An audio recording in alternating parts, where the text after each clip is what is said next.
నైట్లో 8:30కి నాకు ఫోన్ రావడం జరిగింది. టోలీచౌకి యూసుఫ్ టేకరీలో పెట్రోల్ బంప్ బ్యాక్ సైడ్లో ఒక ఆయిల్ గోడౌన్ ఉంది.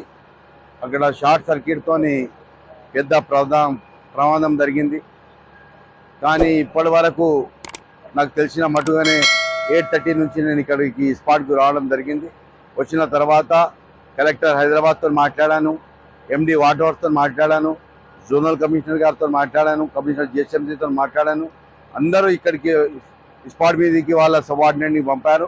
కానీ ఇప్పుడు ప్రస్తుతము 8-10 బండ్లు ఫైర్ బండ్లు వచ్చాయి.